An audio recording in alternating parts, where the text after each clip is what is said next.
Okay, let's dive right in. Today, we're going to break down a really powerful system. It's designed for one thing and one thing only, turning what you know into what you can actually do when it counts, especially in those big, high-stakes exams. So here's a question that probably hits close to home for a lot of you. Why is it that incredibly smart students, people who've put in the hours and really know their stuff, can still, well, fall short on the big day? You know the feeling, right? The clock starts and suddenly it's just not coming together. What's going on there?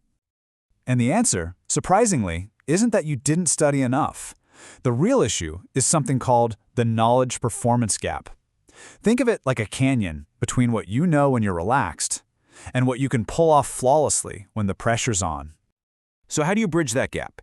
Well, it's not about brute force. It's not about more all-nighters or reading the textbook a 10th time.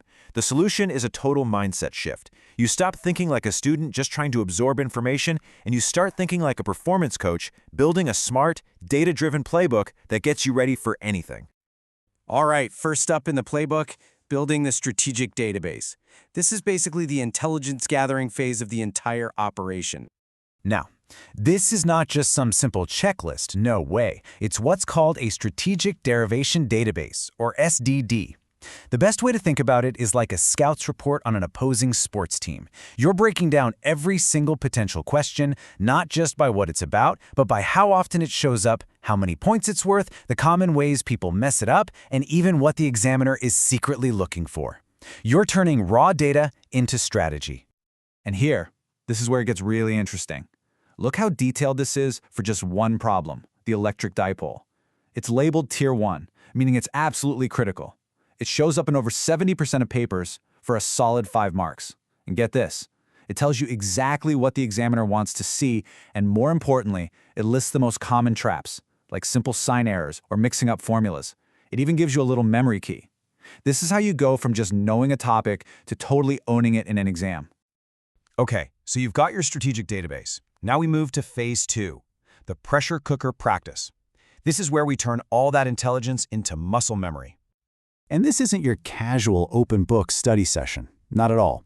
The pressure cooker method has 3 rules, and they are non-negotiable. First, you're always against the clock. Timed execution every time. Second, it's always closed book. You have to build that real recall ability.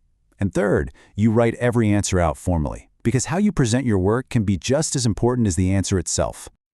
But just practicing isn't enough. You need a feedback loop. And that's where this powerful idea called error tagging comes in. Every single mistake you make, even the tiny ones, gets logged and categorized with a tag.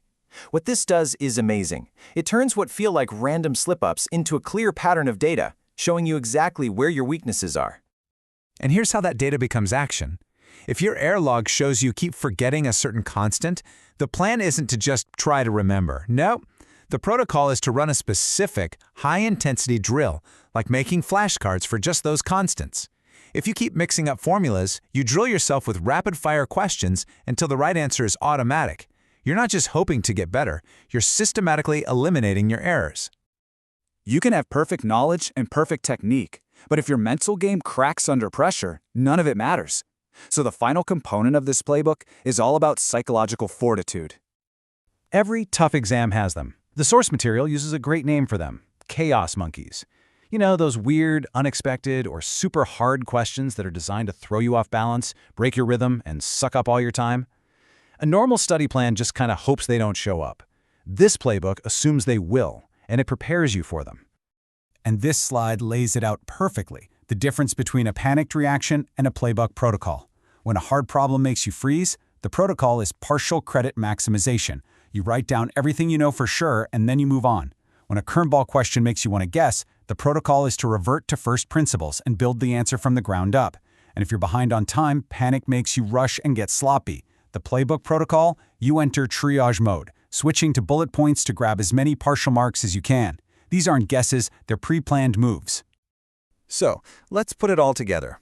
What does this whole system look like when you zoom out and see the big picture?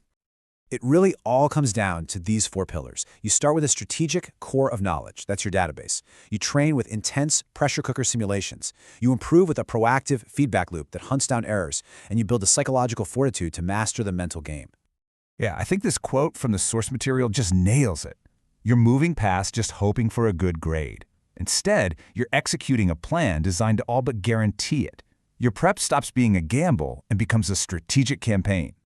So yeah, this whole system was designed for physics, but the principles here, they're universal, right? It's about breaking down a huge challenge, gathering intel, practicing under real-world pressure, analyzing your failures to get better, and building a rock-solid mindset.